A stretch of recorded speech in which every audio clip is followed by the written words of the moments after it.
Battery 60 पे charged है और हम उसको अगर चार्ज नहीं करेंगे और 60 से 70 से 80 तो नहीं लेके जाएंगे और उसको अगर डेली बेसिस पे चार्ज नहीं करेंगे तो आने वाले समय में वो बैटरी 60 की 60 पे नहीं रहेगी।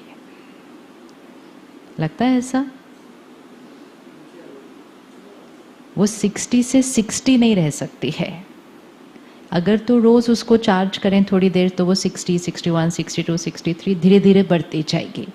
लेकिन अगर उसके लिए कुछ नहीं करें तो वो 60 पे बैटरी 60 पे नहीं रह सकती। अब क्यों नहीं रह सकती? बैटरी 60 पे क्यों नहीं रह सकती? वो धीरे धीरे 59, धीरे धीरे 58 क्यों होगी? क्यों होगी? थोड़ी थोड़ी डिस्चार्ज क्यों होगी?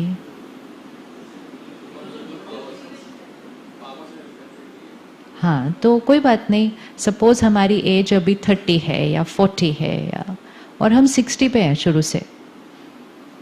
अगर शुरू से भी 60 पे थे, अब 60 पे नहीं रह पाएंगे। क्यों नहीं रह पाएंगे? क्योंकि आसपास के जो हैं वो शायद थोड़े से 60 से कम है। तो अगर 60 की बैटरी को रोज 8-10 घंटे के लिए 40 की बैटरी के संग में रख दिया तो क्या हो जाएगा? अगर 60 की बैटरी को रोज 90 के संग में रख दिया तो वो बढ़ जाएगी। अगर 60 की बैटरी को रोज 50, 40, 30, कभी कभी तो 20 भी होंगे आसपास, कोई कोई तो 10 पे भी चल रहे हैं आजकल। आपको दिखता है किसकी कितनी बैटरी है? हाँ, दिखता है किसकी कितनी बैटरी है? कैसे दिखता है? कैसे पता चलेगा किसकी बैटरी कितनी चार्ज्ड है और कितनी कम है? कैसे पता चलता है? स्माइल से। अच्छा, कुछ लोग तो स्माइल ही नहीं करते आजकल, तो क्या करेंगे? हाँ, कैसे पता चलेगा कि बैटरी ज़्यादा है या बैटरी कम है? कैसे पता चलता है? बिहेवियर। तो बिहेवियर में क्या?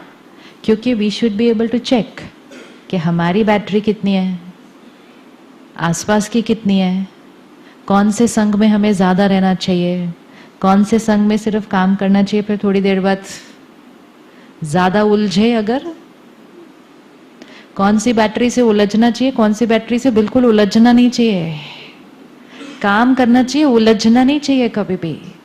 अगर डिस्चार्ज्ड बैटरी से उलझे मतलब आर्ग्यूमेंट, रोज की रोज खींचतान, रोज की रोज खींचतान, तो अगर ऐसे किसी से उलझे तो अपनी बैटरी डाउन होने में टाइम नहीं लगता। So it's simple science. You connect a battery with a discharged battery, you connect a battery with a low battery and you will not know why you are not the same, why you are not as happy as you used to be, why you are not feeling light, contented, क्यों डर लग रहा है बातों का, क्यों छोटी छोटी बातों में गुस्सा भी आ रहा है, कोई किसे क्यों ईर्ष्या हो रही है, क्यों लाइफ में कंटेंटमेंट नहीं है सब कुछ होने के बाद। These are all signs of. And now we are living in a time where a collective consciousness is not charging themselves. तो वो चाहे घर पे है, चाहे ऑफिस में है, चाहे बाहर है, there is a collective energy. जैसे हम मंदिर में जाते हैं, मस्जिद, गुरुद्वारे, आश्रम में जाते हैं, तो जाके हमें थोड़ा सा अच्छा लगता है ना, तो वो what is that अच्छा लगने वाला फैक्टर? वहाँ की एनर्जी। और वहाँ की एनर्जी कैसे बनी? Over a period of time, है ना, over a period of time. अब आप यहाँ आए, यहाँ तो 15-16 साल हो गए मेडिटेशन चल रहा है, तो आपको कुछ करना नहीं पड़ता है, आते ही अच्छा लगेगा। किस किस को अच्छा लग रहा है? कुछ भी नहीं पता अभी, लेकिन अच्छा लग रहा है। अब ये अच्छा लगने वाला फैक्टर क्या है? हम एक हायर एनर्जी में आए हैं। आप सिर्फ इस गेट के बाहर जाएंगे और एनर्जी डिफरेंट है, रोड तक भी नहीं, ओनली गेट के बाहर जाइएगा और एनर्जी डिफरेंट है। रोड तक पहुंचेंगे, एनर्जी डिफरेंट है, हाईवे तक पहुंच गए, एनर्जी डिफरेंट है।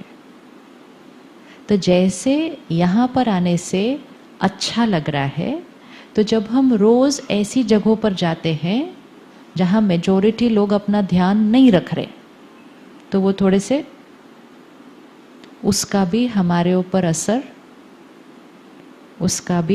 ऊपर असर पड़ता है।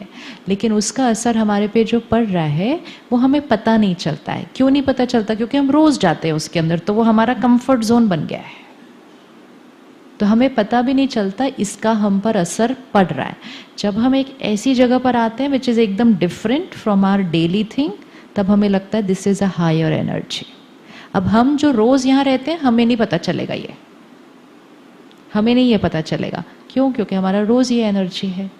ऐसे ही हम रोज़ जहाँ जाते हैं हमें नहीं पता चलेगा कि वो एनर्जी हमें चार्ज कर रही है या वो एनर्जी हमें डिस्चार्ज कर रही है।